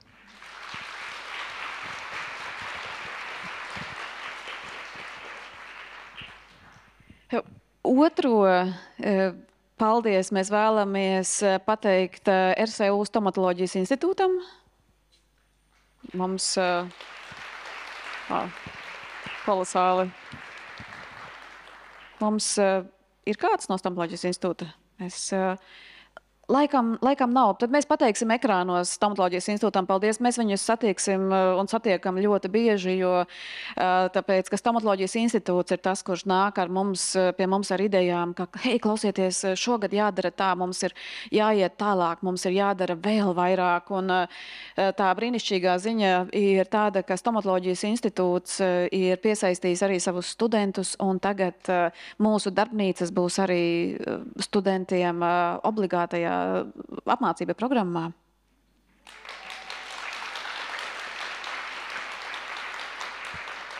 Un vēl viena brīnišķīga lieta, kāpēc viņiem ir šī balva un šī obligāta apmācība programma būs sestdienās. Jūs zināt, kāpēc?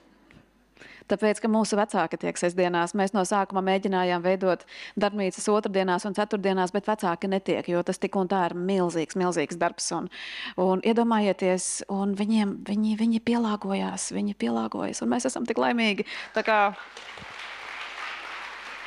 paldies Andai. Un nākamo mēs dosim, nākamais lielais paldies ir Aba istabai.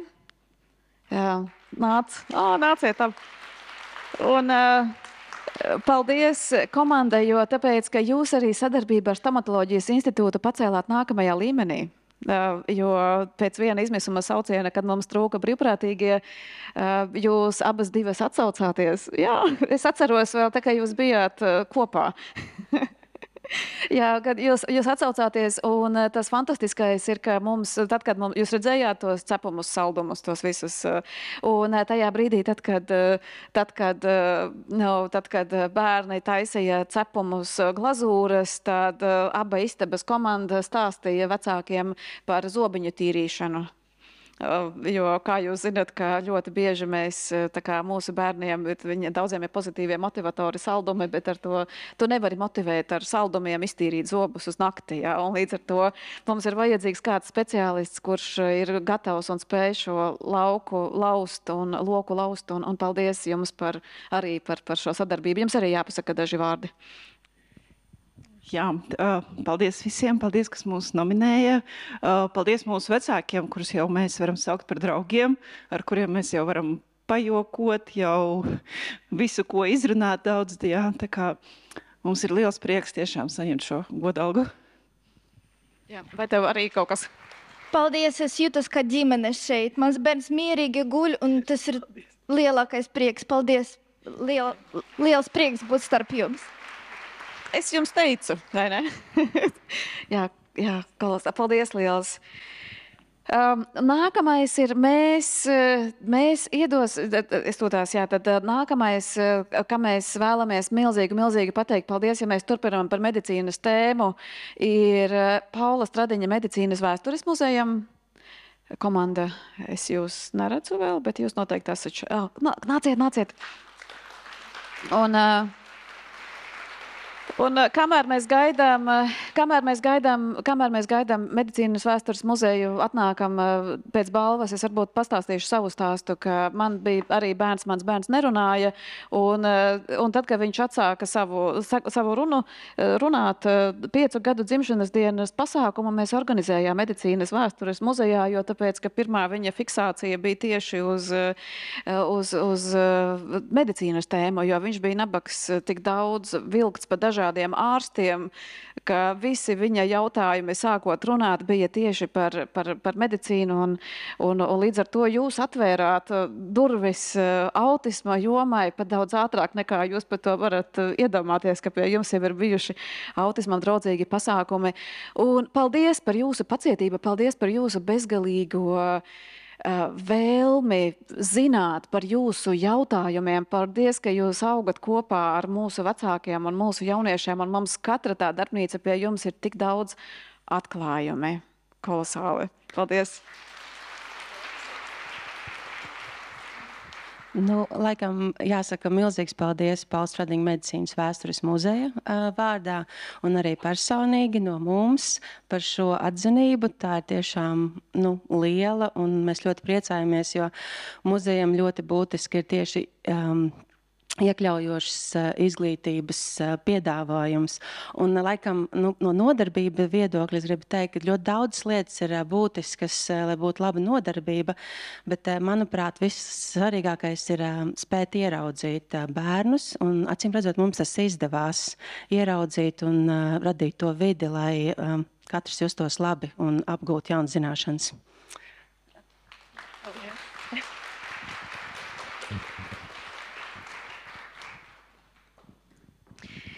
Lūk, un tad es vēlētos nākamā pateicību dot 2 komandām, ar ko mums arī jau ir garš ceļš noiets kopā. Tas ir Lidostai Rīga un Air Baltica. Un,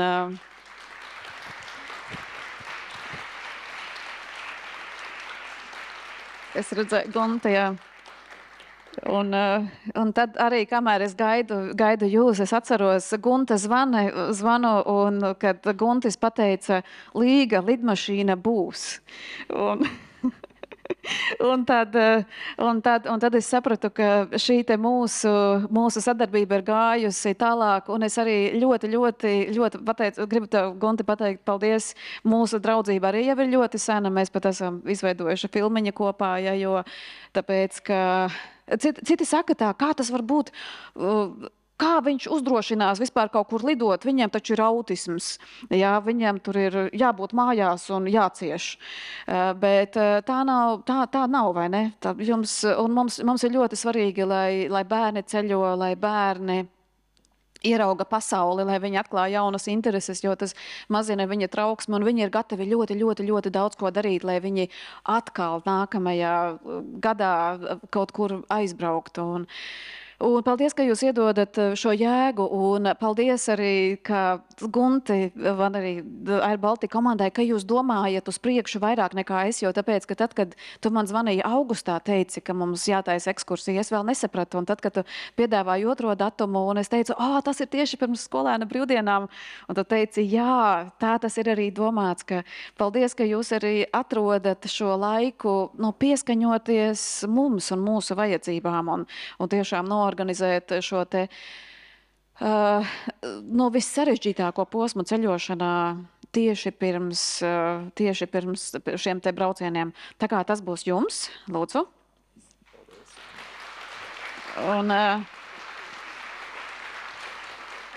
Un paldies arī Air Baltica komandai, paldies jums, jo tāpēc, ka tas, ko mēs ļoti bieži piedzīvojam, ka bērni iziet cauri drošības kontrolei, un viņi nonāk līdz lidmašīnas trapam, un viņi neiekāpja lidmašīnā, jo bieži vien pietiek ar to, ka, ja bērns negrib iet iekšā svešā telpā, mēs viņam varam pateikt, hei, iekāp uz 3, ieejam uz pusminūti un izējam ārā. Bet tādā lielā skrējienā pārpildītā lidmašīnā šī pusminūte nav iespējama. Un līdz ar to tās stundas, ko jūs mums uzdāvinat, tas bieži vien ir tas pirmais solis bērna dzīvē, lai vispār viņa šī lidošanas, ceļošanas pieredze veidotos veiksmīga. Un paldies, ka jūs to darat, un tas būs jums.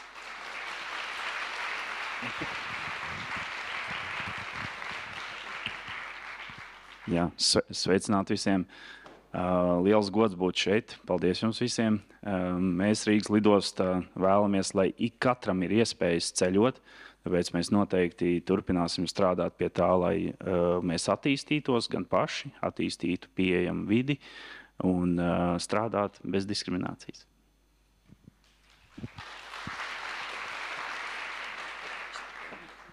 Labdien! AirBaltika vārdā mums arī bija liels gods šogad dot iespēju bērniem ar autismu iekāpt lidmašīnā un bez steigas un bez stresa iziet cauri, pasīties, kas notiek lidmašīnas salonā. Viņam arī bija unikāla iespēja tikt iekšā pilota kabīnē, kur noteikti lidojuma laikā neviens nevar iekļūt.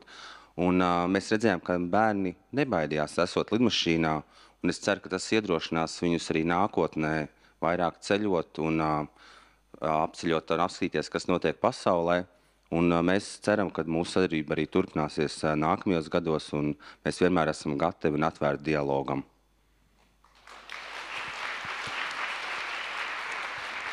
Paldies, paldies.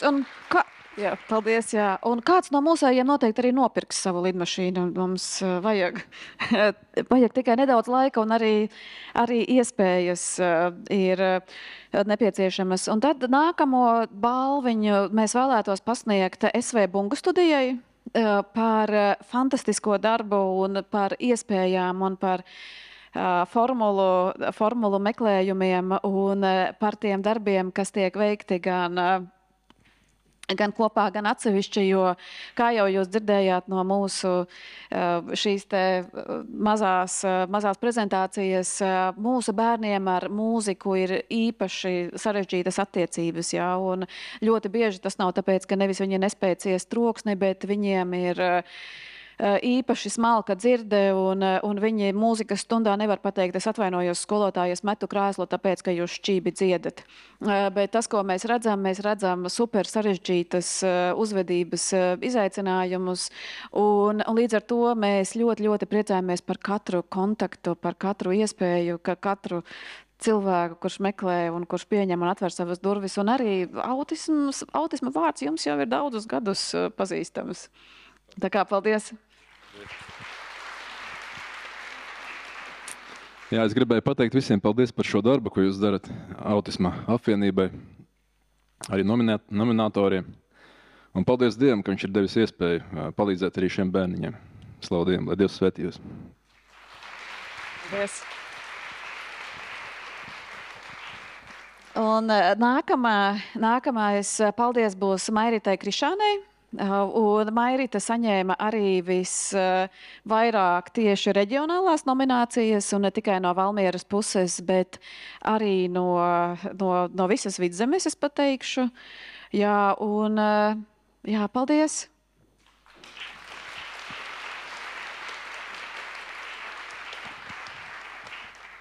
Paldies, mīļie vecāki, un paldies arī autisma biedrībai, ka savā laikā jūs ievilkāt mani pie sevis un likāt mācīties.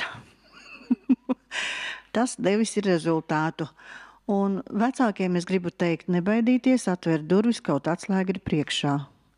Vienreiz būs priekšā, otrais būs priekšā, bet trešoreiz būs vaļā. Paldies! Un, ja nav vaļā, zvaniet Autisma apvienībai. Un noslēdzošā paldies mēs vēlamies pateikt vienam ļoti īpašam cilvēkam Autisma apvienībā Raitim Zepam.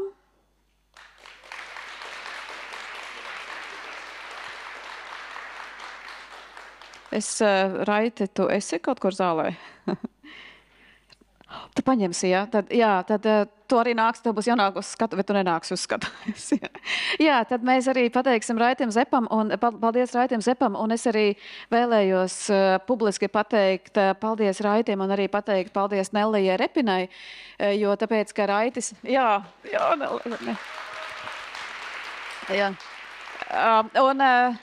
un Nelliju mēs, es vienkārši tev pateikšu, paldies. Jā, kad arī pateikt, ka Raitis ar Nelliju veica brīnišķīgu darbu jau 2 gadu garumā, laužot ceļu autisma jomā un dodoties vizuālās atbalsta darbnīcās. Un faktiski paldies arī visiem tiem, ko es arī sāku, kas atver vaļā šīs durvis, un paldies arī tiem, kuri iesāk lausties cauri šim ceļam, un mēs zinām, ka mums nevienmēr izdosies, mums nevienmēr izdodas atrast pareizās formulas, mums nevienmēr izdodas uzdot pareizos jautājumus, bet svarīgākais ir tas, ka mēs nepārstājam mācīties. Un paldies jums visiem par to, ko jūs darāt. Paldies par jūsu uzmanību un dodiet, rakstiet visu, kas ir vajadzīgs, ko mēs varētu darīt savādāk, un rakstiet, ko mēs varam izdarīt kopā. Lūk, es domāju, ka tagad mums bija plānota projektu prezentācija, bet es domāju, ka mēs palaidīsim jums kafijas pauzē, un par to, ko mēs varam darīt kopā, mēs pastāstīsim vēlāk nākamajā posmā.